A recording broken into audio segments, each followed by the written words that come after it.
Ma'am मुझे कोई ऐसी खाने वाली दवाई या फिर लगाने वाली क्रीम दे दो जिससे मेरे घाव जल्दी से जल्दी भर जाए, चाहे वो कितने भी रुपए की हो। आज हम आपको बताएंगे कि किन किन कारणों से आपके घाव जल्दी नहीं भर रहे हैं और आप क्या क्या कर सकते हैं उनको जल्दी भरने के लिए।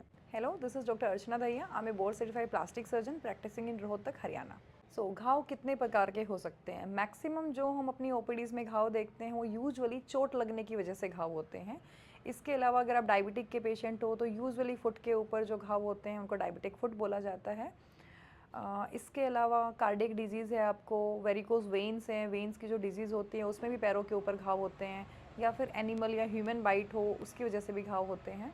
मेडिकल टर्म में हम घाव को दो तरह से डिवाइड करते हैं, by wound by primary intention और वूंड ऑफ सेकेंडरी इंटेंशन। जो प्राइमरी इंटेंशन वाला घाव होता है उसको आप ऐसे समझ सकते हो कि चमड़ी बिल्कुल पास पास में पड़ी हुई है, बहुत ही कम सॉफ्ट टिश्यू लॉस रहता है उसमें। सेकेंडरी इंटेंशन वाला जो घाव होता है उसमें चमड़ी दूर दूर पड़ी हुई है, यूजुअली गड्ढा होता है, बीच का जो टिश्यू होता है वो लॉस होता है, वो नहीं होता है। तो सेकेंडरी इंटेंशन वाला जो घाव होता है वो डेफिनेटली आपका टाइम ज़्यादा लेता है घाव भरने में एज़ कम्पेयर प्राइमरी इंटेंशन।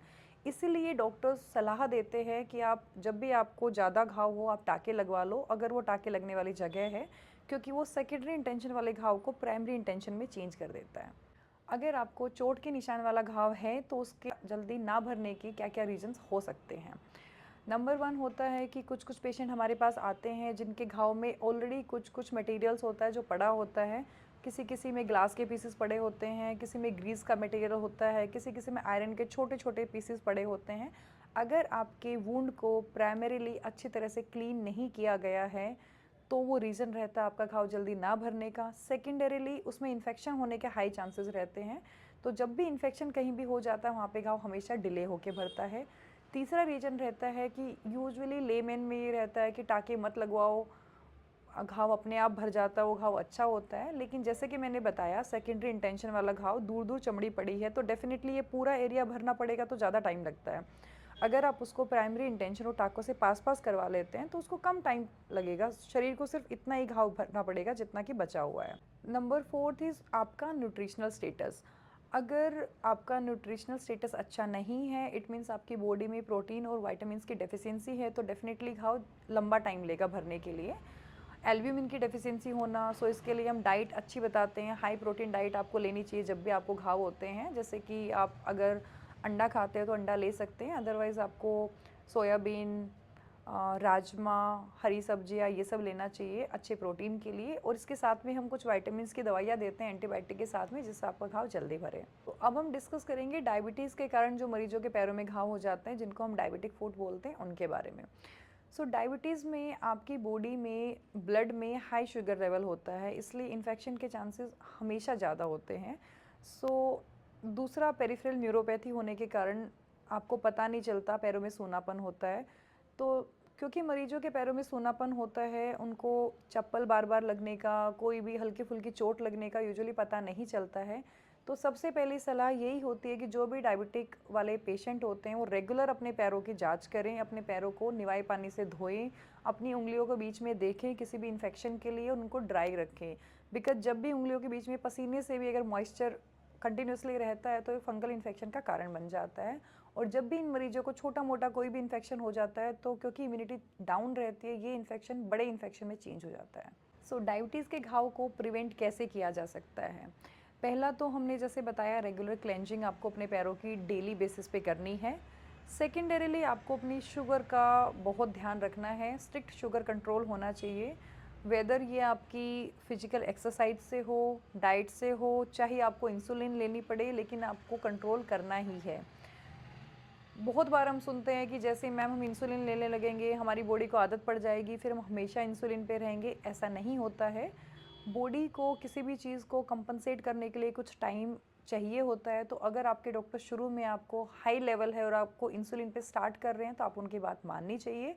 धीरे धीरे जैसे आप एक्सरसाइज और डाइट कंट्रोल करते हैं तो वो इंसुलिन वाली डोज कम हो जाती है और आपको ओरल टैबलेट्स पे ले लिया जाता है। बट एकदम से आप ऐसा ना माने कि एकदम से आपको टैबलेट पे शुरू कर दे और आपका कंट्रोल आ जाए। तो आपका स्ट्रिक्ट शुगर कंट्रोल होना चाहिए, आपको रेगुलर क्लेंजिंग होनी चाहिए, एंड थर्डली आपके जो स्लीपर्स होते हैं वो आपके सॉफ्ट सोल के होने चाहिए, क्योंकि बहुत बार पेशेंट्स को पता नहीं चलता है स्लीपर्स का जो नीचे वाला हार्ड सोल होता है उसके कारण उनको सोल पे बहुत सारी वुंड हो जाते हैं। वो जब देखते हैं तब उनको पता चलता है। पेरिफेरल न्यूरोपैथी के कारण उनको अपने आप पता नहीं चलता कि उनको घाव है, बिकॉज ना उनको दर्द होता है क्योंकि नसों में भी शुगर का इफेक्ट होता है, इसलिए पता नहीं चलता है। तीसरी कैटेगरी वाले घाव होते हैं वेरिकोज वेन्स के कारण यूजुअली जो घाव होते हैं। वेरिकोसिटीज़ और वीनस डिजीज़ आपने सुना होगा, जो वेन्स की डिजीज़ होती है जिसमें कि खून का दौरा पैरों से हार्ट तक पूरी तरह नहीं जाता है, तो खून आपका पैरों में ही आसपास स्प्रेड करने लग जाता है, जो उसके कारण घाव होते हैं उसको हम बोलते हैं वेरिकोसिटीज़ वाले घाव। इस बीमारी में घाव को ठीक करने के लिए यूजुअली आपको वही सब चीज़ें करनी पड़ती है जो मैंने पहले बताई है, पर मेन कोज जो उस घाव का होता है वो होता है वेरिकोसिटीज़। तो जब भी आपको वेरिकोसिटीज़ होती है तो उसमें आपको आइडली ऑपरेशन करवाना पड़ता है, लेकिन आपका डॉक्टर आपके घाव को देख के बताता है कि पहले घाव थोड़ा सा साइज में कम हो जाए या एक बार भर जाए तब आपको ये सर्जरी करवानी चाहिए। यूजुअली वेरिकोसिटीज़ में बिना वेरिकोज वेन्स को दूर किए, दैट इज़ वेन वाली सर्जरी कराए बिना घाव आपको एक बार होने लग गया तो वो इंडिकेशन होती है तो आपको ऑपरेशन करवा लेना चाहिए। और अगर आपका ये वाला घाव भी अगर 1-2 महीने से ज़्यादा एक्सटेंड कर रहा है तो इसके लिए भी हम प्लास्टिक सर्जरी में स्किन ग्राफ्ट करके लगाते हैं, जिससे ये घाव जल्दी भर जाता है। सो अब हम बात करेंगे एनिमल बाइट से होने वाले वुंड की। एनिमल बाइट यूजुअली डेंजरस होती है, यूजुअली सॉफ्ट टिश्यू लॉस भी होता है। तो बहुत सारे लोगों को कन्फ्यूज़न होता है कि इसमें टाँके लगने चाहिए कि नहीं लगने चाहिए। हम बेसिकली प्लास्टिक सर्जरी में मैं पर्सनली पिछले 7-8 साल से जो भी मेरे पास डॉग बाइट के केसेस आते हैं, हम लोग इम्यूनोग्लोबिन उसमें आसपास किनारों पे देके टाँके लगाते हैं। तो जब भी क्रिटिकल आपका एरिया होता है उसमें आपको टाँके लगवाने चाहिए, क्योंकि बाद में स्कार मार्क्स बहुत गंदे होते हैं, फाइब्रोसिस हो जाती है, सेकेंडरी सूचरिंग बहुत डिफ़िकल्ट होती है। हमने फेस पे टाँके लगाए हुए हैं, हमने लिप्स पे टाँके लगाए हुए हैं, हमने हाथों पे भी टाँके लगाए हुए हैं, और ये सब क्रिटिकल एरियाज़ होते हैं। सो एज ए पेशेंट और द पेशेंट्स रिलेटिव आप क्या क्या चीज़ें हैं जो आप कर सकते हैं अपने घाव को जल्दी भरने के लिए। सबसे पहला इम्पोर्टेंट फैक्टर होता है घाव की सफाई। आप खुद कर सकते हैं तो बेटर है, वरना जिससे भी करवा रहे हैं आप देखो कि ढंग से क्लेंजिंग हो रही है कि नहीं।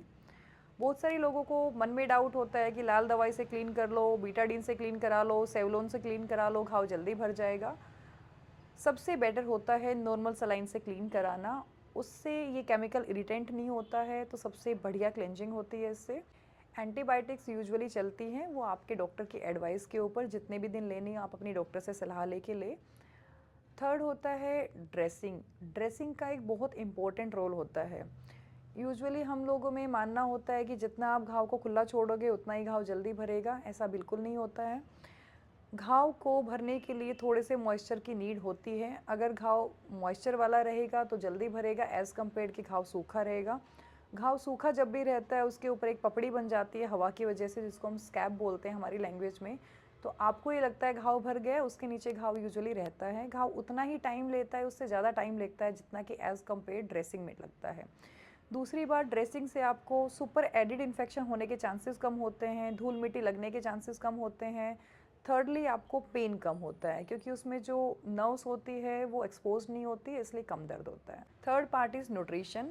आपको अपना न्यूट्रिशन घाव के दौरान अच्छा रखना है, प्रोटीन डाइट लेनी है, लिक्विड अमाउंट ज़्यादा से ज़्यादा लेना है। जूसेस पे ना ध्यान दे के आप टोटल फ्रूट्स खाइए, वो ज़्यादा अच्छा होता है। मिनरल्स और मल्टीविटामिन्स की यूजुअली आप टैबलेट ले सकते हैं साथ में, वो घाव भरने में आपकी हेल्प करती है। यूजुअली विटामिन सी एंड ई की डेफिशिएंसी होती है तो घाव लेट भरता है, अगर हम इनको साथ में देते हैं तो घाव जल्दी भरता है। Fourth one is topical cream और ऑइंटमेंट, जो कि आप यूजुअली हमें बोलते हैं कि मैम कोई ऐसी क्रीम दे दो जिससे कि घाव जल्दी भर जाए। आई थिंक आपको अब तक इस बात का आंसर मिल गया होगा कि जिस बंदों का घाव लेट भर रहा है या नहीं भर रहा है तो उनका घाव क्यों नहीं भर रहा है। तो क्रीम होती है उनकी सिर्फ इतनी हेल्प होती है कि वो एक एंटीबायोटिक की लेयर बना देती है, सो दैट आपको सेकेंडरी इन्फेक्शन ना हो। वो एक लुब्रिकेशन का काम करती है, सो दैट वो ड्रेसिंग हटे तो आपको पेन ना हो। थर्डली वो डर्ट से आपको बचाती है और आसपास के होने वाले स्किन के जो कमेंसल ऑर्गेनिज्म होते हैं उनके इन्फेक्शन से बचाती है। एज सच इसके अलावा जो भी घाव भरता है वो आपका इम्यून सिस्टम होता है जो घाव भरता है, किसी भी क्रीम से, किसी भी ऑइंटमेंट से आपका घाव नहीं भरता होता है। सो अगर आपके किसी भी रिलेशन में कोई भी पेशेंट नॉन हीलिंग वुंड या फिर डायबिटीज़ फुट से इफ़ेक्टेड हो तो आप उनको ये वीडियो शेयर करो, ये उनके लिए बहुत हेल्पफुल वीडियो रहेगी। एंड अगर फिर भी उनका घाव नहीं भर रहा है तो उनको प्लास्टिक सर्जन को दिखाने को बोलिएगा। अगर आपके भी कोई नियर रिलेशन में डायबिटिक फुट या नॉन हीलिंग वुंड से इफ़ेक्टेड है तो आप उनको ये वीडियो शेयर कीजिए, it will be of great help for them. और अगर फिर भी इनका non healing wound non healing ही रहता है तो ask them to see this specialist doctor for it, and it is usually plastic surgeon. Because जब कोई भी घाव नहीं भर रहा होता है तो अल्टीमेटली सर्जरी का ऑप्शन आता है, और जो भी ये सर्जरी होती है स्किन ग्राफ्टिंग और flap cover usually done by plastic surgeon only.